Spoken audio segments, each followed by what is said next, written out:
प्रिय साथियों, आप सभी का मैं डॉक्टर यूएस चौधरी अभय अध्यात्म अरण्य परिवार में स्वागत करता हूं। आज जो मेरा विषय है वह विषय उम्र, अनुभव एवं शिक्षा पर आधारित है। आप लोग ज्यादातर हर अनुभव को, शिक्षा को और ज्ञान को उम्र से जोड़ करके देखते हो, जबकि बहुत सारे मामलों में उम्र जो है कोई मतलब नहीं रखता। उम्र बहुत ज्यादा हो जाने से कोई खास अंतर नहीं पड़ता। आज भी छोटा बच्चा जो है 4 साल 5 साल के बच्चा में और 70 साल 80 साल के वृद्ध में कोई अंतर नहीं है। दोनों एक ही काम कर रहे हो, अभी भी एक ही काम कर रहे हो। 5 साल 6 साल का बच्चा जो खेलता है छोटे छोटे खिलौने से, वह गुड्डी गुड्डियों की शादी रचाता है, खेलता है, मिट्टी का घरौंदा बनाता है और खेल समाप्त करने के बाद वे सारे बच्चे, जो पक्ष का हो या विपक्ष का हो, 2 गुट उनमें भी होती है, सब एक साथ घरौंदा को तोड़ के चला जाता है, आपसी मतभेदों को भुला देता है। लेकिन तुम सब करते क्या हो? 70-80 साल के उम्र के बच्चे, मैं बच्चा ही कहता हूं, जब तक अनुभव नहीं आ जाए, तुम्हारी उम्र यदि 100 वर्ष भी हो जाए तो मेरे लिए बच्चे हो, इन्फेंट्स हो, नवजात शिशु। इसलिए कि तुम्हारे पास कोई अनुभव, कोई क्रांतिकारी विचारधारा, कोई कॉन्सेप्ट, कोई डेवलपमेंट का ब्लूप्रिंट या अहंकार से मुक्ति नहीं हुई है तो तुम बच्चे ही हो। छोटा बच्चा गुस्सा करता है, आपस में लड़ता है और उस बात को बहुत जल्दी भूल जाता है, लेकिन तुम उसे याद रखते हो। छोटा बच्चा गुड्डे गुड्डियों की शादी रचाता है और तुम भी वही काम करते हो, तुम्हारा खिलौना बदल जाता है। वह जो है निर्जीव गुड्डे गुड्डियों से शादी रचाता है, क्योंकि उनकी उतनी ही सामर्थ्य होती है। तुम्हारी सामर्थ्य थोड़ा ज्यादा बढ़ जाती है, लेकिन करते तुम वही हो। तुम करते क्या हो? तुम्हारी उम्र 70-80 वर्ष 100 वर्ष हो गई है, तुम भी वही शादी रचाते हो, राम विवाह कराते हो। एक गुट बन जाता है राम के तरफ से, एक गुट बन जाता है सीता की तरफ से, और तुम वही निकालते हो बारात। वही गुड्डे गुड्डी वाली बात। जानते हो कि राम सीता की शादी वर्षों हो गई, जुगों बीत गए, लेकिन तुम आज वही करते हो।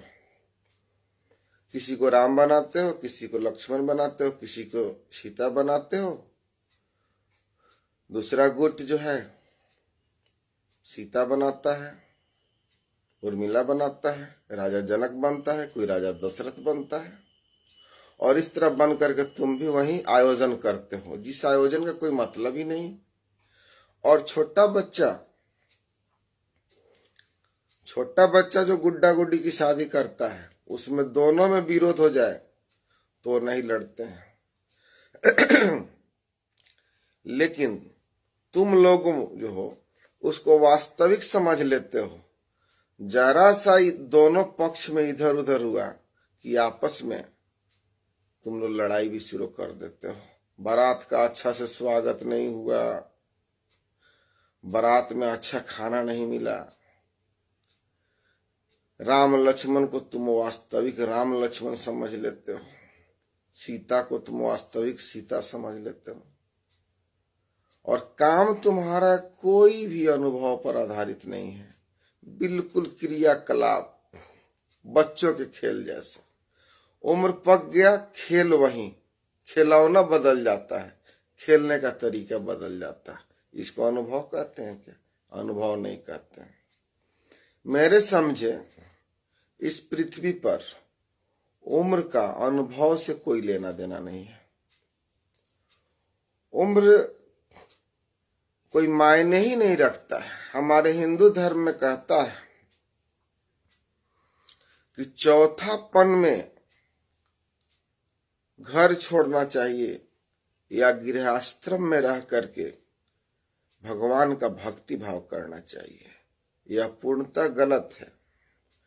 जब तुम्हारे अंदर कोई अनुभव घटता है, उस समय तुम परमात्मा को याद कर सकते हो, परमात्मा के शरण में जा सकते हो। इसके लिए ना तुम्हारा परिवार बाधा है, ना तुम्हारे बच्चे बाधा है, ना ही तुम्हारा बिजनेस व्यापार बाधा है। बाधा सिर्फ तुम हो। जैसे हिंदू धर्म की किताबों में लिखा हुआ है और आप सब रोज पढ़ते हो, रोज उसकी गुणगान भी करते हो, आरती भी गाते हो, ध्रुव प्रहलाद विभीषण जैसो गाते हो, करते नहीं हो, इसलिए कि तुम्हारा खोपड़ी में बात कुछ और है और बाहर कुछ बात और है। हाथी के दांत की तरह, खाने को और दिखाने को और। जब ध्रुव जी की माता ने उनका अपमान किया तो ध्रुव जी ने 5 वर्ष की अवस्था में घर छोड़ा। वह राजपुत्र थे और जब रास्ता में जा रहे थे तो उनको नारद जी ने रोका कि छोटा बच्चा क्या ज्ञान को उपलब्ध होगा, अभी खेलने कूदने की उम्र है। ध्रुव जी को नारद जी ने बहलाने के लिए कहा कि चलो मैं एक खिलौना दिला देता हूं, तुम्हारे लिए अच्छी अच्छी चीज दिला देता हूं।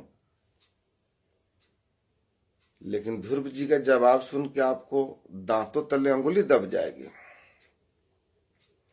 ध्रुव जी ने कहा, मुझे ऐसा खिलौना चाहिए जो कभी खत्म नहीं होता हो, कभी बर्बाद नहीं होता हो, कभी मिटता नहीं हो। ऐसे खिलौना की मुझे जरूरत है। मुझे ऐसा पद चाहिए जिस पद को न कभी छीना जा सकता है, परम पद चाहिए। लाख बहकाने के बावजूद भी ध्रुव जी अपने मार्ग से नहीं हटे। इसको बोलते हैं संकल्प शक्ति, इसको बोलते हैं विल पावर। समझ आने की जरूरत है और अपने संकल्प पर कायम होने की जरूरत है। कहाँ उम्र आड़े आया, 5 वर्ष का बच्चा, वह अपने मार्ग पे चले और आज आसमान में ध्रुव तारा बन के चमक रहे हैं। उसी प्रकार प्रहलाद जी का पिता भी उनके साथ बहुत कुछ किया, लेकिन प्रहलाद जी भी आज देखिए कहाँ पहुंच गए। तो भक्ति करने के लिए, ज्ञान अर्जित करने के लिए और अनुभव के लिए कोई उम्र की सीमा नहीं होती है। यह पूर्णतः तथ्यहीन बातें हैं। अभी छोटे छोटे बच्चे इतना सुंदर सुंदर कार्यक्रम दे रहे हैं। एक छोटा बच्चा है जिसको गूगल बॉय के भी नाम से जाना जाता है। उसकी ज्ञान की तारीफ जितनी की जाए कम है। ब्रह्मांड में डंका बजा रहा है। छोटा बच्चा स्टार्टअप पे इतना अच्छा काम कर रहा है। इतना छोटा छोटा बच्चा टीवी चैनलों के कार्यक्रमों में इतना अच्छा परफॉर्मेंस दे रहा है कि उतना परफॉर्मेंस अनुभवी कलाकार भी नहीं दे पा रहे हैं। इसको बोलते हैं प्रतिभा उम्र की मोहताज नहीं होती। मैं पूछता हूं कि 70 साल 100 वर्ष हो गया और कोई व्यक्ति ABCD लिखना नहीं जानता है, क ख ग नहीं लिखना जानता है, तो क्या हम उसको विद्वान मान लेंगे? क्या वो बहुत अच्छा टीचर हो गया? नहीं। तुम लोग जाति का भेदभाव करोगे, उम्र का भेदभाव करोगे, लेकिन मैं पूछता हूं कि एक शेड्यूल कास्ट का, एक अति पिछड़ा वर्ग का, एक डोम चमार जिसको तुम नीची जाति कहते हो, उसका बच्चा कलेक्टर बन करके, उसका बच्चा IAS IPS अधिकारी बन करके आ जाता है। और जब तुम्हें किसी काम की जरूरत पड़ती है तो क्या तुम उसकी जाति पूछने जाते हो? जाकर के सैल्यूट करते हो, चरण वंदना करते हो? क्यों? इसको बोलते हैं पावर ऑफ एजुकेशन, शिक्षा की शक्ति, एक्सपीरियंस, अनुभव किसी भी जाति का गुलाम नहीं है, किसी भी उम्र का मोहताज नहीं है। आप कितना जल्दी अपने आप को विकसित कर सकते हो, डेवलप्ड कर सकते हो, कितना जल्दी अपने आप को मैच्योर कर सकते हो नॉलेज में, प्रैक्टिकल वर्कों में, यह तुम्हारी स्वयं की खोज होगी, स्वयं का अपना अनुभव होगा। यह तुम्हारे ऊपर निर्भर है कि कितनी जल्दी आप अपने आप को परिपक्व कर पाते हो। उम्र से कुछ नहीं होता। 2 तरह से फलों को पकाया जाता है, एक तो केमिकल्स द्वारा और दूसरा नेचुरल, प्रकृति द्वारा पकता है। समय से पहले कार्बाइड के द्वारा आम पकाते हो ना, खा सकते हो, पेट भर सकता है, स्वास्थ्य के लिए नुकसानदायक है।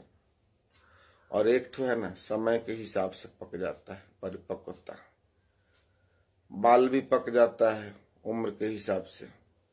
और एक तो पकता है अनुभव के हिसाब से, बीमारी से ही पकता है। लेकिन जो व्यक्ति अपने अनुभव से बाल को पकाता है, यह उदाहरण है। बाल पकने और नहीं पकने से कोई मतलब नहीं है, यह उदाहरण है। तुम्हारे मैच्योर होने की बात कर रहा हूं। मैच्योर होने के लिए यह फार्मूला बाल पकना साबुत नहीं हो सकता है। तुम्हारी मैच्योरिटी, तुम्हारी एक्सपीरियंस, तुम्हारी नॉलेज, तुम्हारे एनलाइटनमेंट किसी भी उम्र में, किसी भी अवस्था में हो सकती है। इसलिए सभी दोस्तों से, साथियों से, हमारे समाज के बड़े बुजुर्ग लोगों से, जो अपने उम्र को ही मान लेते हैं कि मेरा उम्र बहुत ज्यादा होगा तो मेरा सैल्यूट करो, मेरी चरण वंदना करो, उससे उनकी कोई महत्ता और अनुभव नहीं बढ़ जाती है। एक शिष्टाचार के मामले पे अलग बात हो सकती है, लेकिन कहावत है, उसी के चरणों में झुको जहां से तुम्हें कुछ ज्ञान शिक्षा मिलती हो, कुछ नॉलेज मिलता हो। कोई भी व्यक्ति सूखा पेड़ के पास, जिस पेड़ का पत्ता झड़ गया हो, जो पतझड़ हो गया, वहां कोई नहीं जाता है। कोई भी व्यक्ति उस पेड़ के पास नहीं जाता है जहां फल नहीं लगा हो। कोई भी व्यक्ति उस कुआं के पास नहीं जाता है जहां पर पानी नहीं हो, जिस कुआं में पानी नहीं हो, सूख गया हो। तो अपने आप को ऐसा बनाओ जो आने वाले पीढ़ी को तुम दे सको। आने वाले पीढ़ी को देने का एक्सपीरियंस, अनुभव रखना चाहिए कि तुम्हारे पास जो कोई आए वो खाली हाथ नहीं जाए। तुम वही कूड़ा कचरा दो जो बचपन में खेलते आए हो, वही बुढ़ापा में कर रहे हो। खेलने का तरीका बदल गया, तुम्हारा खिलौना बदल गया। गुड्डे गुडियों से खेलते थे, आज वहीं राम विवाह, सीता विवाह, शंकर विवाह करके खेल रहे हो। खेलते रहो। अनुभव करना है तो उसके लिए अपने अंतसा में जाओ, अपने स्पिरिचुअलिटी को नॉलेज करो, ध्यान को करो, तुम अपने आप से रूबरू हो जाओगे। यह मेरा एक्सपीरियंस है, यह मेरा अनुभव है। छोटा छोटा बातों को मैं आप तक पहुंचाता हूं, बाकी तो 99.9% लोग भीड़ का अनुसरण करते हैं और मैं सत्य का अनुसरण करता हूं। इसी के साथ सभी को धन्यवाद, शुक्रिया, थैंक यू वेरी मच।